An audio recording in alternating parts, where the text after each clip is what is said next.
Saúdo todos com a graça e a paz do Senhor Jesus Cristo.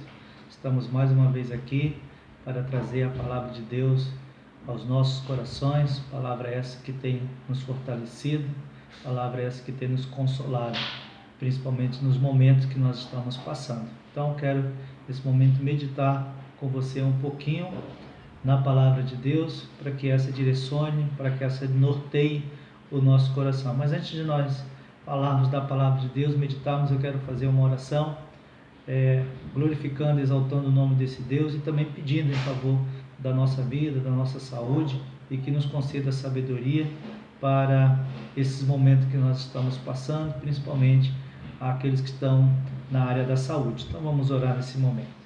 Senhor nosso Deus, querido e bondoso e maravilhoso Pai, nós nos colocamos na Tua presença nesse momento, rogando que o Senhor mesmo esteja direcionando, Senhor, as nossas vidas e concedendo sabedoria, principalmente aqueles que estão envolvidos na área da saúde, e também, Senhor, nos fortaleça espiritualmente e que possamos crescer cada vez mais na fé e também crendo no Teu agir, porque em Ti nós somos fortalecidos, em Ti nós temos esperança e nós cremos no Teu agir, porque Tu és soberano, Tu és poderoso, e nós nesse momento pedimos que o Senhor nos proteja, nos guarde e livre de todo o mal, e também abençoe a nossa família, os nossos familiares, os nossos vizinhos, todos aqueles, Senhor, que estão ao nosso redor. Também, Senhor, pedimos pela situação do mundo, também pedimos a Tua intervenção, e muito obrigado pela certeza que nós temos que Tu és o Deus soberano, Tu és um Deus amoroso e, acima de tudo, misericordioso. É em Cristo Jesus que nós oramos e agradecemos. Amém. Nesse momento eu quero pedir que você abra sua Bíblia em Mateus, capítulo 8, versículo 5 até o 10, e depois faremos a leitura do versículo 13. Nos diz assim a palavra do nosso Deus. Tendo Jesus entrado em Cafarnaum, apresentou-se-lhe um centurião implorando: Senhor, o meu criado jaz em casa, de cama, paralítico e sofrendo horrivelmente. Jesus lhe disse: Eu irei curá-lo. Mas o centurião respondeu: Senhor, não sou digno que entres em minha casa, mas apenas manda com uma palavra e o meu servo, o meu rapaz, será curado. Pois também eu sou homem sujeito à autoridade, tenho soldados às minhas ordens, e digo a este: vai, e ele vai, e a outro: vem, e ele vem, e ao meu servo: faz isso, e ele o faz. Ouvindo isso, admirou-se Jesus, e disse aos homens que o seguiam: em verdade vos afirmo, que nem mesmo em Israel achei fé como esta. Versículo 13. Então disse Jesus ao centurião: vai-te, e seja feito conforme a tua fé. E naquela mesma hora o servo foi curado. Então estamos diante de um texto, de uma narrativa, onde o Senhor Jesus Cristo ele faz um milagre, ele cura a vida desse criado, deste centurião. E o centurião aqui ele era um oficial do Império Romano, um comandante, e ele tinha aos seus cuidados 100 soldados. Então por isso que vem a palavra centurião. Ele cuidava de uma centúria, de 100 soldados. E este homem, então, ele vai ao encontro do Senhor Jesus Cristo, pedindo, rogando em favor deste seu criado, porque ele tinha pleno conhecimento daquilo que estava se espalhando a respeito de quem era Jesus. Ele reconhece, aqui nós podemos ver a autoridade, ele reconhece a soberania do Senhor Jesus Cristo. Nós podemos ver na narrativa que esses acontecimentos de cura se dá após o término do Sermão do Monte. Após acabar o seu sermão, finalzinho do capítulo 7, versículo 28 e 29, nós vemos assim: quando Jesus acabou de proferir essas palavras, estavam multidões maravilhadas da sua doutrina, porque ele as ensinava com quem tem autoridade e não como os escribas. E ele diz aqui: ensinava com quem tinha autoridade. E nós vemos que agora, nesse momento, ele não só ensina, ele passa a demonstrar a sua autoridade. Vemos aqui que ele cura um leproso, no versículo 8, ele cura o criado centurião, ele cura a sogra de Pedro.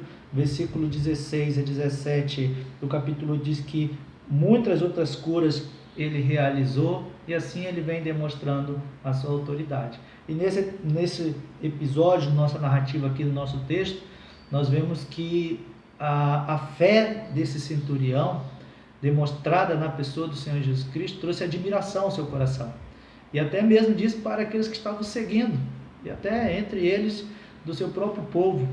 E diz a palavra de Deus que admirou-se Jesus da fé desse homem, que diz que nunca achou fé como esta. Então nós podemos perceber que este homem demonstrou uma fé, e esta fé ela também deve ser imitada, ela deve ser também vista na minha vida e na sua vida, você que serve ao Senhor, você que tem o temor de Deus no seu coração. E nós vamos tirar algumas lições aqui então para nossas vidas, vendo aqui na vida deste homem uma fé exemplar, ou uma fé a ser imitada. E nós podemos perceber a primeira lição que nós podemos tirar aqui no versículo 5, diz que esse homem, ele se apresenta implorando, ele chega nesse momento diante da pessoa do mestre com uma profunda humildade. Ele chega dessa maneira, ele chega implorando, ele chega rogando, clamando em favor do seu criado que estava ali acometido de uma doença bem horrível, como diz a palavra do Senhor, até mesmo paralítico numa cama. E o criado dele então estava passando por essa situação, e ele roga ao Senhor Jesus, chegando de uma maneira profunda, de uma profunda humildade diante de Deus. E assim que nós devemos nos achegar. A palavra de Deus nos ensina isso, que nós devemos nos humilhar perante a poderosa mão de Deus. Tiago, ele nos fala dessa maneira: humilhai-vos na presença do Senhor. 1 de Pedro 5,6 diz: humilhai-vos, portanto, sob a poderosa mão de Deus, porque ele tempo oportuno vos exalte. E diz que lançando sobre ele toda a nossa ansiedade, porque ele se importa com o teu problema, ele se importa com a situação que você está passando. Mas nós devemos nos humilhar na presença de Deus. E o fato de nos humilhar na presença de Deus é reconhecermos quem Ele é, o que Ele pode fazer, reconhecer a sua maravilhosa pessoa. E esse centurião, naquele momento, de uma forma humilde, chega, clama ao Senhor, e naquele momento o próprio Senhor Jesus Cristo diz que iria curar o seu servo. Então a primeira lição que nós temos é reconhecer, de uma maneira profunda e de uma maneira maravilhosa diante desse Deus que nós servimos, e chegarmos assim, de uma maneira humilhante diante desse Deus, rogando para que Ele venha intervir na situação que nós estamos passando. A outra lição que nós aprendemos aqui nessa fé exemplar é reconhecer a soberania do Senhor.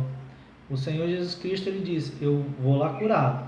E ele diz: mas mestre, eu não sou digno que entres na minha casa. Por que ele fala isso? Porque a casa dele era também uma casa onde se fazia festas pagãs, imoralidade e outras coisas. Naquele momento ele reconhece que ele é pecador, que ele é miserável e que o Senhor é santo. Então ele reconhece a soberania do Senhor.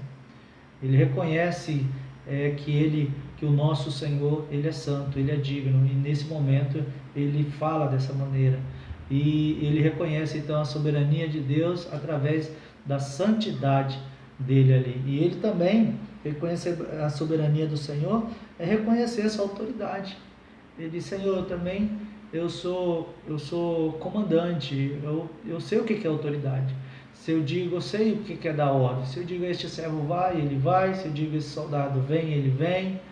E eu creio que se eu mandar dar uma ordem para que o meu servo seja curado, ele vai ser curado. Então eu sei, eu reconheço isso. Então basta uma palavra tua. E nesse momento ele está reconhecendo a soberania do Senhor, o poder do Senhor. Então essa é a outra lição que nós tiramos para a nossa vida: reconhecer a soberania do Senhor. Reconhecer a soberania do Senhor é reconhecer a sua santidade e reconhecer a sua autoridade, a autoridade que ele tem sobre todas as coisas. E a outra lição aqui que nós podemos tirar para nossas vidas é que ele confia no agir do Senhor. Ele diz, o Senhor meu diz, eu irei curar. Ele diz, meu Senhor, não precisa ir em casa, mas eu creio, eu confio no teu agir, basta uma palavra tua. E nesse momento ele demonstra que ele, de fato, ele cria no agir de Deus. E o versículo 13, naquele momento, a orientação do Senhor Jesus Cristo diz, olha, vai-te e seja feita conforme a tua vontade. No outro texto, diz exatamente que a palavra de Deus, em Lucas, que ele pergunta qual foi praticamente a hora que o servo dele foi curado. Foi exatamente a partir daquele momento que ele creu, e naquele momento o seu servo ele foi curado. E aqui diz, seja feita conforme a tua fé. E naquele momento ele depositou toda a sua fé no agir de Deus. E nós aprendemos então com isso que nós também precisamos crer no agir do nosso Senhor. Ele creu na palavra do Senhor, ele creu, eu irei curá-lo. E a palavra do Senhor nos diz que nós devemos confiar nele. Entrega o teu caminho ao Senhor, confia nele e o mais ele fará. A palavra de Deus em Isaías 64:4, a palavra de Deus nos fala dessa maneira. Eu quero ler para você, finalizando aqui. Isaías 64:4 nos diz, porque desde a antiguidade não se ouviu, nem com os ouvidos se percebeu, nem com os olhos se viu, além de ti, que Deus além de ti, que trabalha para aquele que nele espera. Nunca se ouviu, nem com o ouvido se percebeu, nem com os olhos se viu Deus além de ti, que trabalha para aquele que nele espera. Outra tradução, que trabalha para aquele que nele confia. Então vamos confiar nesse Deus, vamos ter fé. De fato, sem fé é impossível agradar a Deus. Então se achegue diante desse Deus, implorando com uma profunda humildade. Chega diante desse Deus reconhecendo a sua soberania. Chega diante desse Deus confiando no seu agir e não duvidando daquilo que ele possa fazer. E que diante das aflições, lutas e sofrimentos que nós estamos passando, vamos ter fé, para que também traga admiração diante desse Deus maravilhoso, que a nossa fé seja um exemplo, em nome de Jesus. Amém. Que Deus abençoe a todos.